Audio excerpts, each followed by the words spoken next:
Hello friends, আশা করি সবাই ভালো আছো। All round GK quick revision class নিয়ে তোমাদের সামনে চলে এসেছি।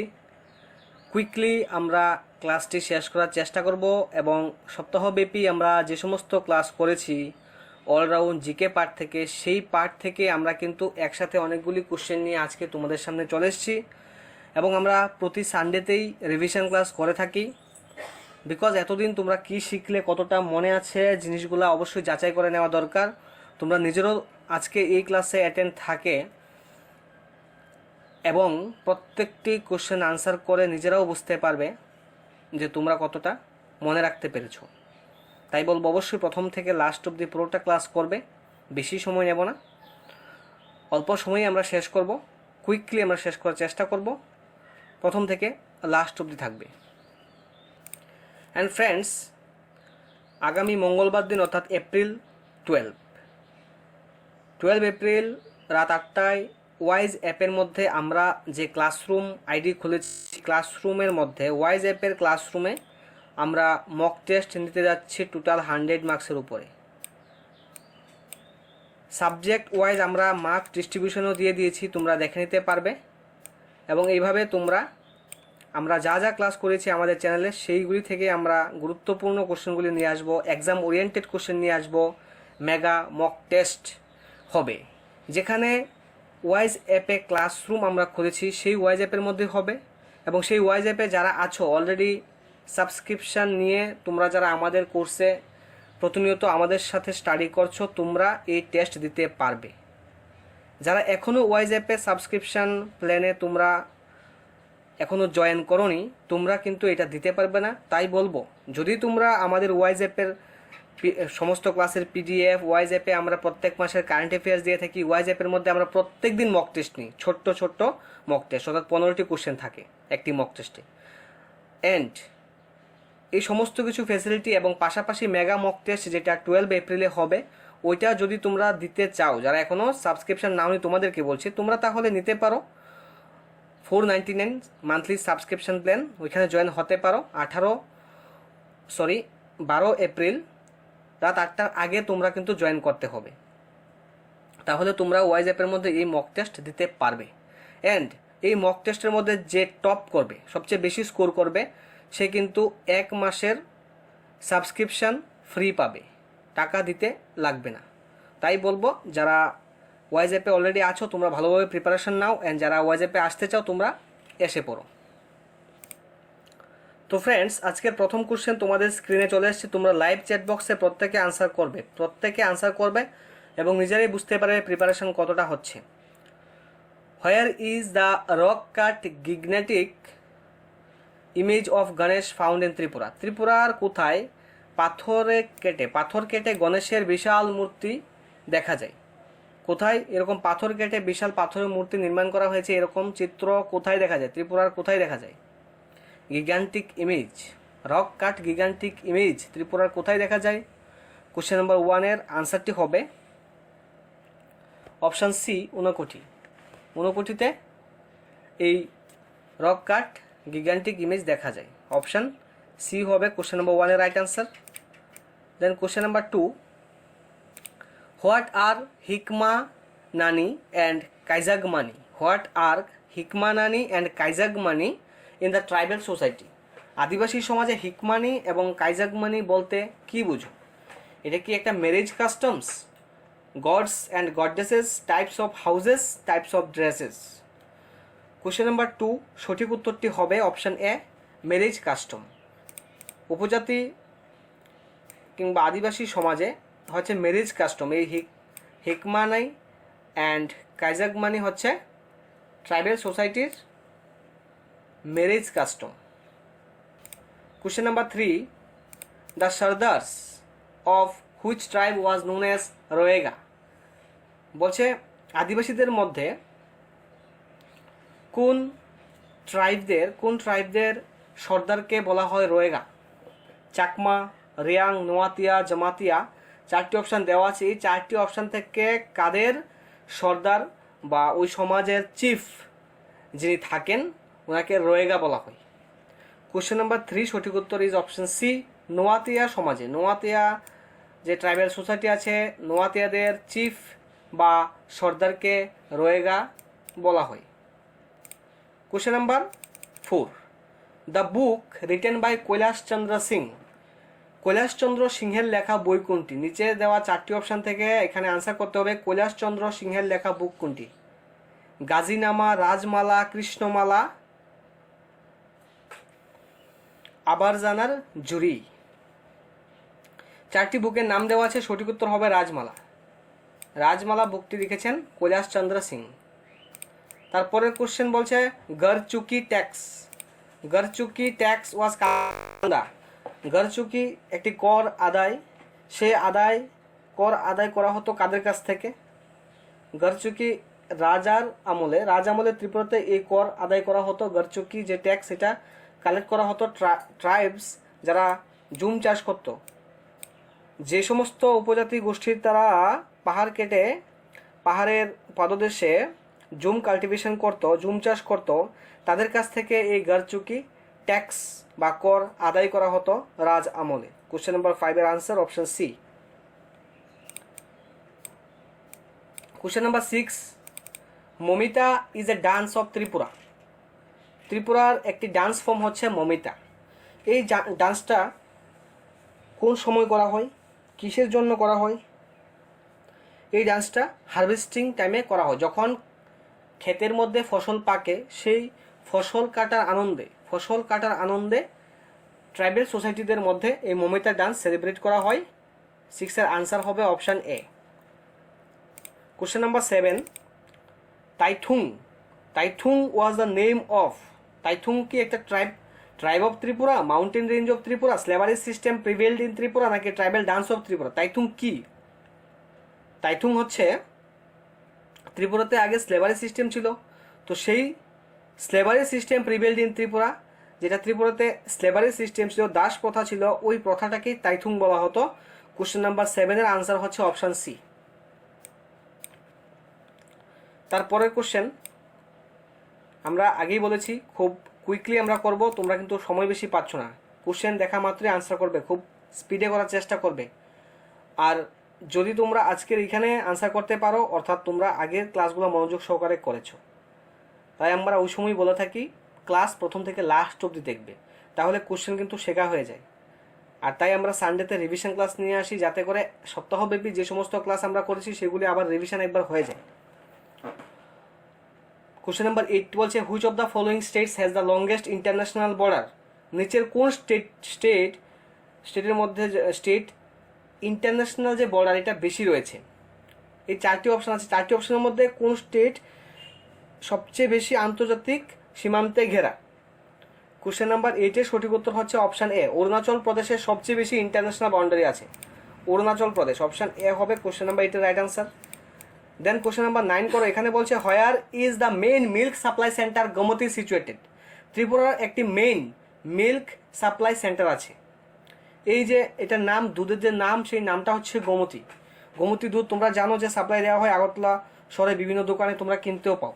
তো এই গোমতী দুধ যে সরবরাহ কেন্দ্র, এই কেন্দ্রটা মেইন যে কেন্দ্র, এটা কোথায় অবস্থিত? এটা ফ্রেন্ডস ইন্দ্রনগরে অবস্থিত। আগরতলার ইন্দ্রনগরে এই গোমতী যে মিল্ক সাপ্লাই সেন্টার এটা অবস্থিত, ইন্দ্রনগরে অবস্থিত। Next question, in a parliamentary democracy like India the executive is responsible. ভারতের মধ্যে সংসদীয় গণতন্ত্র বিরাজ করে আমরা জানি। তো এই সংসদীয় গণতন্ত্রের মধ্যে যে সংসদের যে কাজকর্ম, সেই কাজকর্ম করার যে সেই বিভাগের কাজকর্ম করার দায়ী কে থাকে? মেন রেসপন্সিবিলিটি কার থাকে? পার্লামেন্টারি ডেমোক্রেসির মধ্যে এক্সিকিউটিভের জন্য যে শাসনতান্ত্রিক ক্ষমতা, সংসদীয় যে গণতন্ত্রের যে শাসন ব্যবস্থা, সেই শাসন ব্যবস্থা প্রয়োগ করার ক্ষেত্রে মেইন যে রেসপন্সিবল থাকে, এটা থাকে লেজিসলেচার। অপশান বি হবে কোশ্চেন নাম্বার 10 এর রাইট আনসার। তারপরের কোশ্চেনে বলছে the last in the succession of Jain Tirthankar. এখানে বলছে সর্বশেষ জৈন তীর্থঙ্কর কে ছিলেন? জৈনদের মধ্যে যে 24 জন তীর্থঙ্কর ছিল, 24 জন তীর্থঙ্করের মধ্যে সর্বশেষ তীর্থঙ্কর কে ছিলেন? কোশ্চেন নাম্বার 11 এর আনসারটি হবে অপশান সি, মহাবীর। মহাবীর ছিলেন জৈন ধর্মের সর্বশেষ তীর্থঙ্কর। তারপরের কোশ্চেন, Kyoto protocol and agreement sign by various countries is associated with. বলছে কিয়োটো প্রোটোকল যেটা আছে এটা একটা অ্যাগ্রিমেন্ট হয়েছে এবং এটা বিভিন্ন কান্ট্রিদের মধ্যে হয়েছে, ভেরিয়াস কান্ট্রি এখানে পার্টিসিপেট করেছে। এই কিয়োটো প্রোটোকল কিসের সাথে মানে যুক্ত? International trade, nuclear power, environment. Option D, none of this. Kyoto প্রোটোকলের যে অ্যাগ্রিমেন্ট এটা কিসের জন্য হয়েছে? এটা কিসের সঙ্গে অ্যাসোসিয়েটেড? 12-এর আনসার হবে অপশান সি, এনভায়রনমেন্ট। এনভায়রনমেন্ট রক্ষার স্বার্থে এই প্রোটোকল, কিয়োটো প্রোটোকলের অ্যান অ্যাগ্রিমেন্ট সাইন করা হয়েছে বিভিন্ন কান্ট্রিদের মধ্যে। Question number 13, thermal power plant is in Baramura. Thermal power plant in Baramura was installed in the year. বরমুরাতে তাপবিদ্যুৎ কেন্দ্র আছে আমরা জানি, তো সেই তাপবিদ্যুৎ কেন্দ্রটি কবে স্থাপিত হয়েছে বরমুরাতে? Thermal power plant in Baramura was installed in the year. In which year? কোন বছরে থার্মাল পাওয়ার প্লান্ট বরমুরাতে স্থাপন করা হয়েছিল?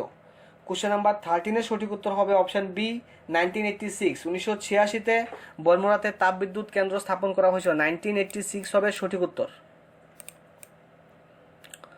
তারপরে কোশ্চেন নাম্বার 14-এ আমরা চলে এসেছি ফ্রেন্ডস, আনসার করো তাড়াতাড়ি। এখানে বলছে among the agricultural commodities imported by India which one of the following accounts for the highest imports in terms of value in the last 5 year. বলছে আমরা জানি যে আমরা ভারতবর্ষ থেকে অনেক জিনিসপত্র বিদেশে আমরা কিন্তু ইম্পোর্ট করে থাকি। এখন লাস্ট 5 ইয়ারে, গত 5 বছরে আমরা সবচেয়ে বেশি ইম্পোর্ট করেছি কি? গত 5 বছরে আমরা ভারত থেকে সবচেয়ে বেশি ইম্পোর্ট বিদেশের মধ্যে কোন জিনিসটা করেছি? প্রথম অপশন আছে স্পাইসেস, বি আছে ফ্রেশ ফ্রুটস, সিতে বলছে পালসেস অ্যান্ড ডিতে বলছে ভেজিটেবল ওয়েল। কোশ্চেন নম্বর 14-এর সঠিক উত্তর হবে option D, vegetable well.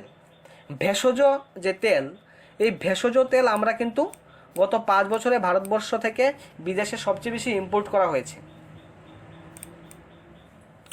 Question number 15-এ বলছে which one of the following is an artificial lake. নিচের কোনটি আর্টিফিশিয়াল লেক? অপশানে আছে কারাইকানাল তামিলনাড়ুতে যেটা আছে, দেন কলেরু আছে অন্ধ্রপ্রদেশে, নৈনিতাল উত্তরাখণ্ড, রেণুকা হিমাচল প্রদেশ। 4টি অপশান স্ক্রিনে দেওয়া আছে। সঠিক উত্তরটি কী হবে তোমরা তাড়াতাড়ি আনসার করো। অ্যান্ড ফ্রেন্ডস, যারা নতুনভাবে আমাদের চ্যানেলে এসছো অবশ্যই বলবো তোমরা সাবস্ক্রাইব করে নেবে, সঙ্গে দেওয়া বেল আইকনও ক্লিক করে নেবে এবং ক্লাসটি ভালো লাগলে অবশ্যই লাইক করে নেবে। কোশ্চেন নাম্বার 15-এর আনসার হবে অপশান এ, কোডাইকানাল, যেটা তামিলনাড়ুতে আছে। Question number 16, which one of the following pairs of states of India indicates the easternmost and westernmost state? বলছে এখানে দেওয়া অপশানের মধ্যে eastern most and western most state, ভারতের একেবারে পূর্ব দিকে কোন রাজ্যটা আছে, ভারতের একেবারে পশ্চিম দিকে কোন রাজ্যটা আছে?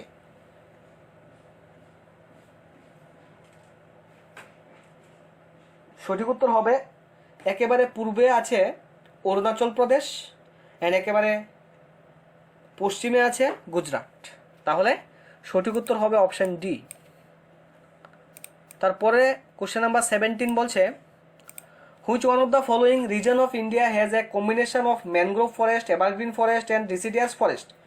বলছে ভারতের কোন অঞ্চলে ম্যানগ্রোভ যে ফরেস্ট ওইটাও আছে, চিরসবুজ ফরেস্টও আছে অর্থাৎ এভারগ্রিন অ্যান্ড ডিসিডিয়াস ফরেস্টও আছে। এই তিনটার সংমিশ্রণে যে অঞ্চলটা আছে ওইটা হচ্ছে আন্দামানের নিকোবর আইল্যান্ড। আন্দামানের নিকোবর আইল্যান্ডের মধ্যে ম্যানগ্রোভ ফরেস্টও আছে, তারপর এভারগ্রিন ফরেস্টও আছে, ডিসিডিয়াস ফরেস্টও আছে। Question number 18, which one of the following is the national aquatic animal of India. বলছে ভারতের জাতীয় জলজ প্রাণী কোনটি? ভারতের জাতীয় জলজ প্রাণী কোনটি? Which one of the following is the national aquatic animal of India. Question number 18-এর আনসার হবে গঙ্গেটিক ডলফিন। গঙ্গেটিক ডলফিন হচ্ছে ভারতের national aquatic animal. Question number 19 বলছে Shri Atal Bihari Vajpayee birthday 25 December is celebrated as. ভারতের প্রাক্তন প্রধানমন্ত্রী অটল বিহারী বাজপেয়ীর জন্মদিন হচ্ছে 25শে ডিসেম্বর। আর ওই 25শে ডিসেম্বর আমরা কি পালন করি? আমরা সারা দেশে আমরা উইদিন গুড গভর্নেন্স ডে পালন করি। আমরা অটল বিহারী বাজপেয়ীর জন্মদিনে আমরা কি করি, গুড গভর্নেন্স ডে আমরা সেলিব্রেট করি।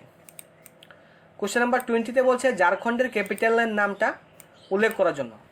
Name the capital of Jharkhand. ঝাড়খণ্ডের ক্যাপিটাল হচ্ছে রাঁচি। অপশান সি হচ্ছে কোশ্চেন নাম্বার 20 রাইট অ্যান্সার।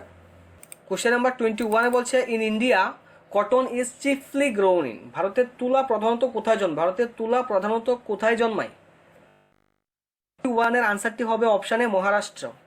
মহারাষ্ট্রে প্রধানত কটন বা তুলা জন্মায়। দেন 22-তে বলছে জালিয়ানওয়ালাবাগ যে ট্র্যাজেডি হয়েছিল, জালিয়ানওয়ালাবাগ হত্যাকাণ্ড হয়েছিল কোন সালে হয়েছিল?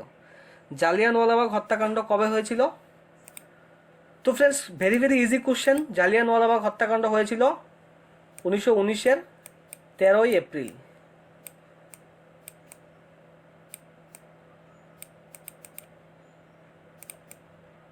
Question number 23, who is the ex officio chairman of the Rajya Sabha? রাজ্যসভার এক্স অফিসিও চেয়ারম্যান কে? কোশ্চেন নাম্বার 23 সঠিক উত্তরটি হবে option B, vice president of India. Vice president of India হচ্ছে রাজ্যসভার ex officio chairman. Question number 24, what is the maximum strength of Rajya Sabha including nominated members? বলছে রাজ্যসভার ম্যাক্সিমাম সদস্য কতজন হতে পারে আমরা যদি ইনক্লুড করি নমিনেটেড মেম্বারদেরকে। নমিনেটেড মেম্বার অর্থাৎ মনোনীত সদস্য, মনোনীত সদস্যদেরকে যদি আমরা হিসেব করি তাহলে রাজ্যসভার যে সর্বোচ্চ যে সংখ্যা, সদস্য সংখ্যা, ওইটা হবে 250 জন। অপশান এ হবে সঠিক উত্তর। তারপর কোশ্চেন নাম্বার 25 বলছে the Indian constitution was adopted by the constituent assembly. ভারতের যে গণপরিষদ কর্তৃক ভারতের সংবিধানটা কবে গৃহীত হয়েছিল? গণপরিষদ কবে ভারতের সংবিধান গ্রহণ করেছিল? 25-এর আনসারটি হবে অপশান সি, 26 নভেম্বর 1949। 26 নভেম্বর 1949-এ কনস্টিটিউশন অ্যাডপ্ট করেছে গণপরিষদ কর্তৃক। তারপর কোশ্চেন নাম্বার 26-এ বলছে জিএসটির ফুল ফর্ম কি? জিএসটির ফুল ফর্মটা এখানে মেনশন করো তোমরা। জিএসটির full form, the full form of GST is goods and service tax. Option B হবে কোশ্চেন নাম্বার 26-এর রাইট আনসার। কোশ্চেন নাম্বার 27-এ বলছে who confer the title of Bharat Bhaskar upon Rabindranath ঠাকুর? রবীন্দ্রনাথ ঠাকুরকে ভারত ভাস্কর উপাধি কে দিয়েছেন? রবীন্দ্রনাথ ঠাকুরকে ভারত ভাস্কর উপাধি দিয়েছেন মহারাজা বীর বিক্রম কিশোর মাণিক্য। মহারাজা বীর বিক্রম কিশোর মাণিক্য রবীন্দ্রনাথ ঠাকুরকে ভারত ভাস্কর উপাধিতে ভূষিত করেছেন। অ্যান্ড কোশ্চেন নাম্বার 28-এ বলছে যে উদয়পুরে যে বিখ্যাত ত্রিপুরেশ্বরী টেম্পল আছে, বিখ্যাত এই ত্রিপুরেশ্বরী টেম্পল কোন রাজা নির্মাণ করেছেন? Who build the famous Tripureshwari temple at Udaipur? Question number 28-এর সঠিক উত্তরটি হবে অপশান ডি, মহারাজা ধন্যমাণিক্য। মহারাজা ধন্যমাণিক্য কি করেছেন? এই ত্রিপুরেশ্বরী টেম্পল নির্মাণ করেছেন। কোশ্চেন নাম্বার 29-এ বলছে ত্রিপুরা বিকেম এ ফুল ফ্লেজ স্টেট। ত্রিপুরা কবে পূর্ণ রাজ্যের মর্যাদা পায়? ত্রিপুরা কবে পূর্ণ রাজ্যের মর্যাদা পায়? Question number 29। সঠিক উত্তর হবে অপশান এ 21 জানুয়ারি 1972। কোশ্চেন নাম্বার 30 বলছে river Howrah of Tripura originated from the. Howrah নদী উৎপত্তি কোথা থেকে হয়েছে? হাওড়া নদীর উৎপত্তি কোথা থেকে হয়েছে? কোশ্চেন নাম্বার 30 আনসার হবে বর্মুরা পাহাড় থেকে হাওড়া নদীর উৎপত্তি হয়েছে। বর্মুরা পাহাড় থেকে হাওড়া নদীর উৎপত্তি হয়েছে। কোশ্চেন নাম্বার 31-এ বলছে name the present chief justice of Tripura high court. Tripura হাইকোর্টের বর্তমানে ত্রিপুরা হাইকোর্টের প্রধান বিচারপতি কে? বর্তমানে ত্রিপুরা হাইকোর্টের প্রধান বিচারপতি কে? আনসার করো। যারা এখনও লাইক করে নেই আজকের এই ক্লাসটিকে ফ্রেন্ডস অবশ্যই লাইক করে নেবে, সাবস্ক্রাইব অবশ্যই করে নেবে যারা এখনও সাবস্ক্রাইব করনি। অ্যান্ড ফ্রেন্ডস যেটা বলেছি 12 এপ্রিল অর্থাৎ আগামী মঙ্গলবার দিন মেগা মক টেস্ট আমরা নিতে যাচ্ছি ওয়াইজ অ্যাপের মধ্যে। যারা ওয়াইজ অ্যাপে আমাদের সাথে অলরেডি জয়েন করে নিয়েছে তারা তো দিতে পারবে ইজিলি, বাট যারা এখনও আমাদের সাথে ওয়াইজ অ্যাপে জয়েন করেনি, যদি তোমরা জয়েন করতে চাও তোমাদেরকে বলবো অবশ্যই জয়েন করে নাও। কোশ্চেন নাম্বার 31-এর আনসারটি হবে justice Indrajit Mahanty. Question number 32-তে বলছে when the Tripura merger agreement was sign to make Tripura a part of Indian union. ত্রিপুরাকে ভারতীয় ইউনিয়নের সঙ্গে অংশ করার জন্য কবে ত্রিপুরা সংযুক্তি চুক্তি স্বাক্ষরিত হয়? কোশ্চেন নাম্বার 32 সঠিক উত্তরটি হবে option A 15 October 1949। Question number 33, name the present chief minister of Meghalaya. মেঘালয়ের বর্তমান মুখ্যমন্ত্রীকে। Name the present chief minister of Meghalaya. Question number 33 সঠিক উত্তর হবে অপশন সি, কনরাড কে সাংমা। কনরাড কে সাংমা হচ্ছে মেঘালয়ের বর্তমান চিফ মিনিস্টার। কোশ্চেন নাম্বার 34 বলছে হু is the present chief secretary of Tripura. বর্তমান ত্রিপুরার চিফ সেক্রেটারি কে? ত্রিপুরার মুখ্য সচিব। বর্তমানে ত্রিপুরার মুখ্য সচিব কে? কোশ্চেন নাম্বার 34 আনসার হচ্ছে শ্রী কুমার অলোক হচ্ছে বর্তমানে ত্রিপুরা রাজ্যের মুখ্য সচিব। Question number 35, in which north eastern state have a grown the living root bridge by ficus elastic tree. উত্তর পূর্ব ভারতে অর্থাৎ নর্থ ইস্টের যে 8টি স্টেট আছে সেই 8টি স্টেটের মধ্যে কোন রাজ্যের মধ্যে বলছে ফিকাস ইলাস্টিক একটি গাছ আছে, সেই গাছের রুট দিয়ে ব্রিজ তৈরি করা হয়েছে, অর্থাৎ গাছের শিকড় দিয়ে ব্রিজ তৈরি করেছে নর্থ ইস্টার্ন স্টেটের কোন স্টেটের মধ্যে? আনসার করো। তো ফ্রেন্ডস তোমরা আনসার করো যে নর্থ ইস্টের কোন রাজ্যের মধ্যে লিভিং রুট ব্রিজ রয়েছে। 35 আনসারটি হবে অপশন এ, মেঘালয়। নর্থ ইস্টের মেঘালয়তে লিভিং রুট ব্রিজ রয়েছে। কোশ্চেন নাম্বার 36 করো। Recently Lok Sabha passes bill to include which Tripura's community in scheduled tribes list। সম্প্রতিকালে লোকসভাতে তপশিলি উপজাতিদের তালিকায় অন্তর্ভুক্ত হয়েছে কোন কমিউনিটি? ত্রিপুরার কোন কমিউনিটি এসটি যে কাস্ট আছে সেই কাস্টে গিয়ে অন্তর্ভুক্ত হয়েছে। এটা লোকসভাতে একটি বিল এনেছে, সেই বিল পাস হয়েছে। ডাললং যে কমিউনিটি আছে, ডাললং কমিউনিটি ত্রিপুরা রাজ্যের, সেই ডাললং কমিউনিটির মানুষ প্রায় 11,000 মতো আছে ত্রিপুরাতে। সেই ডাললং কমিউনিটির মানুষদেরকে এসটি কমিউনিটিতে অন্তর্ভুক্ত করা হয়েছে। Question number 37, total state budget of Tripura in 2022-23 financial year.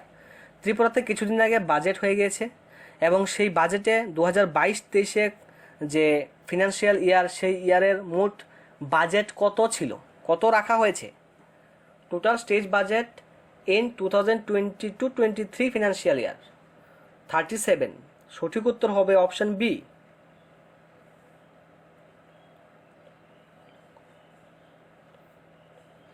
26,89,267 crore.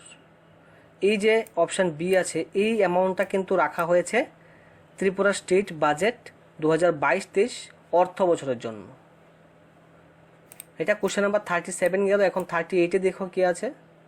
38-এ বলছে যে এই যে স্টেট বাজেট কিছুদিন আগে হয়েছে, এই বাজেটের মধ্যে একটি নতুন স্কিম এনেছে। এই বাজেটে একটি নতুন স্কিম এনেছে ত্রিপুরা। কিছুদিন আগে যে বাজেট সেশন গিয়েছে, সেই বাজেটে একটি নতুন স্কিম এনেছে। সেই স্কিমটির নাম কি? Question number 38। তোমরা যারা ত্রিপুরা কারেন্ট অ্যাফেয়ার্সের ক্লাস করেছো অবশ্যই তোমরা এই কোশ্চেনটি পেয়েছো। আমরা ত্রিপুরা কারেন্ট অ্যাফেয়ার্স পার্টে কিন্তু এই কোশ্চেনটা রেখেছিলাম। 38-এর সঠিক উত্তর হবে অপশন বি, খেলো ত্রিপুরা সুস্থ ত্রিপুরা নামে একটি স্কিম আনা হয়েছে কিছুদিন আগে যে বাজেট সেশন গিয়েছিল ত্রিপুরা রাজ্যে। কোশ্চেন নাম্বার 39 বলছে what is the theme of Agartala book fair 2022। Agartala book fair কিছুদিন আগে সম্পন্ন হয়ে গিয়েছে এবং এই বুক ফেয়ারের থিম কি ছিল?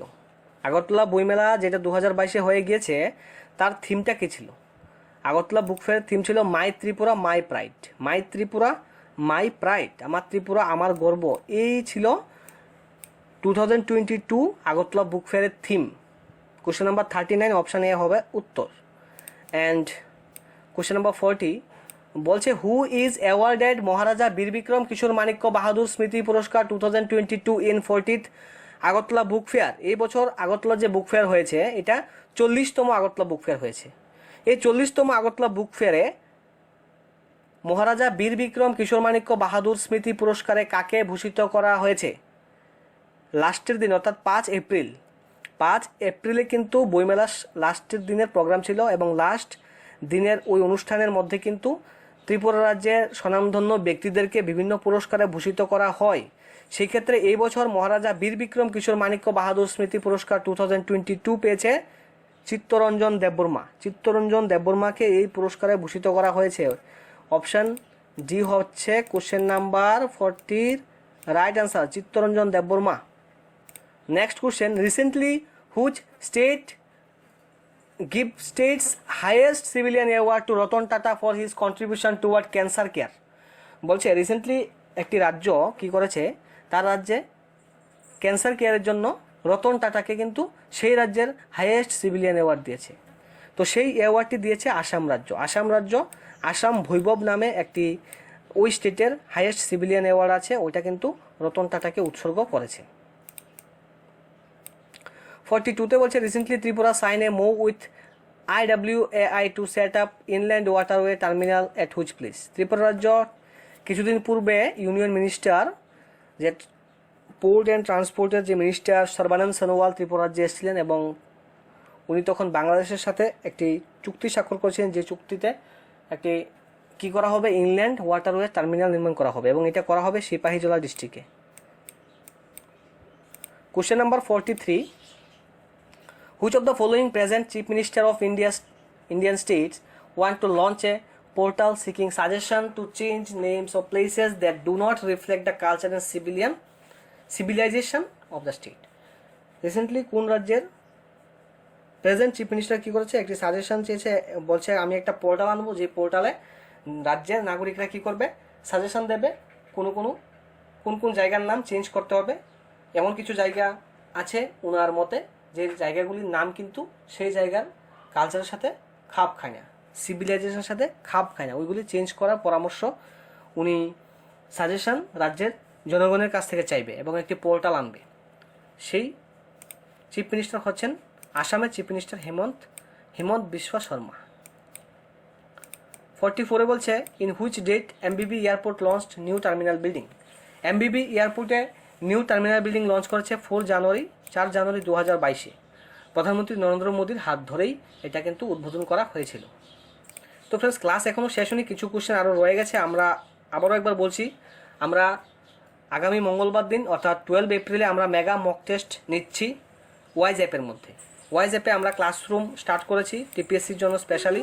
এই ক্লাসরুমে অনেকেই জয়েন করে নিয়েছে, যারা জয়েন করে নিয়েছে তারা ইজিলি এই মেগা মক টেস্ট দিতে পারবে, পার্টিসিপেট করতে পারবে এবং তাদের মধ্যে থেকে যে টপ করবে, সবচেয়ে বেশি স্কোর করবে, তা সে কিন্তু এক মাসের যে সাবস্ক্রিপশান ওইটা ফ্রি পাবে, আর পেমেন্ট করতে হবে না, 1 মাস পে করতে হবে না।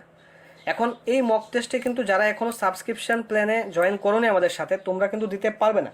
তোমরা যদি মেগা মক টেস্ট পাশাপাশি প্রতি মাসের কারেন্ট অ্যাফেয়ার্স প্রত্যেক দিন যদি মক টেস্ট দিতে চাও আমাদের এই ওয়াইজ অ্যাপের মধ্যে, প্রত্যেক দিন যদি প্রত্যেকটি ক্লাসের PDF নিতে চাও, তাহলে তোমরা জয়েন করতে পারো। ক্লাসরুম আইডি দেওয়া আছে 9973199383। এই আইডি বসিয়ে তোমরা কিন্তু ওয়াইজ অ্যাপ ইনস্টল করে তোমরা ইজিলি জয়েন করতে পারবে as a student log in করে। Okay, Tripura get direct flight to Dhaka Chittagong. Tripura পেয়েছে, কি পেয়েছে? ত্রিপুরা থেকে ডাইরেক্টলি ঢাকা চিটাগং যাওয়ার যে সুবিধা ওইটা পেয়েছে। কোন স্কিমের আন্ডার ওইটা পেয়েছে?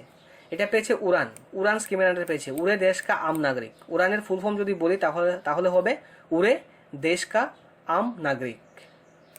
46-এ বলছে which one of the following second busiest airport in north east ইন্ডিয়াতে সেকেন্ড বিজিয়েস্ট এয়ারপোর্ট কোনটা? নর্থ ইস্ট ইন্ডিয়াতে প্রথম সবচেয়ে বেশি মানে যে ব্যস্ততম যে এয়ারপোর্ট এটা হচ্ছে গুয়াহাটি, অ্যান্ড এর দ্বিতীয় স্থানে আছে MBB এয়ারপোর্ট, যেটা আমাদের ত্রিপুরা রাজ্যের এয়ারপোর্ট। MBB এয়ারপোর্ট হচ্ছে second busiest airport and first হচ্ছে গুয়াহাটি এয়ারপোর্ট নর্থ ইস্ট ইন্ডিয়ার মধ্যে। 47-এ বলছে in which year Tripura has announced queen pineapple as the state fruit.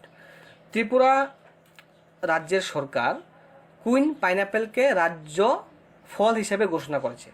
কবে করেছে? রাজ্য সরকার কি করেছে, এটা 2018-তে যে পাইনাপেল আছে আনারস, সেই আনারসকে ত্রিপুরা রাজ্যের স্টেট ফ্রুট হিসেবে অ্যানাউন্সমেন্ট করেছে।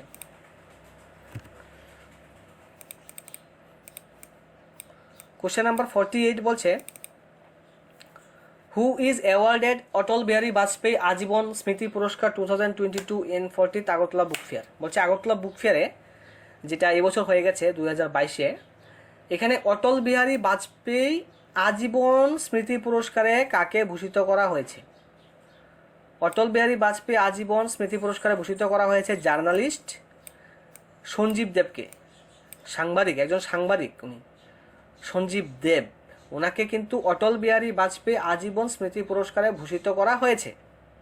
তো ফ্রেন্ডস, আজকের রিভিশন ক্লাসে এতটুকুই ছিল। তোমরা আশা করি কিছুটা হলেও উপকৃত হয়েছ, অ্যান্ড এক্সাম হলে তোমরা এই সমস্ত ক্লাস থেকে অনেকটাই উপকৃত হবে। টার্গেট টিপিসি 2022-তে যারা এখনও জয়েন করেনি আমাদের সাথে, monthly course fee only 499, classroom ID দেওয়া আছে। আমরা বলেছি 12 এপ্রিলে আমরা মক টেস্ট নিতে যাচ্ছি ওয়াইজ অ্যাপের মধ্যে। ওয়াইজ অ্যাপের মধ্যে 100 মার্কসের মক টেস্ট হবে। সেই 100 মার্কসের মক টেস্টে যে টপ করবে সেই 1 মাসের সাবস্ক্রিপশান প্ল্যান ফ্রিতে পাবে। তো আশা করি তোমরা যারা জয়েন করেছো তোমরা তো এক্সাম দেবে, অ্যান্ড যারা এখনও জয়েন করোনি তোমরা প্রত্যেক দিনের পিডিএফ, প্রত্যেক দিন মক টেস্ট, প্রত্যেকটি মাসের 4 মাসের কারেন্ট অ্যাফেয়ার্স অলরেডি আমরা দিয়ে দিচ্ছি। এই 4 মাসের কারেন্ট অ্যাফেয়ার্সও তোমরা কিন্তু পেয়ে যাবে যদি আজকের দিনেও জয়েন করো। তাই অবশ্যই বলবো তোমরা জয়েন করে নেবে। সবাইকে অসংখ্য ধন্যবাদ জানিয়ে আজকের এই ক্লাসটি এখানেই শেষ করছি। সবাই ভালো থাকবে, সুস্থ থাকবে।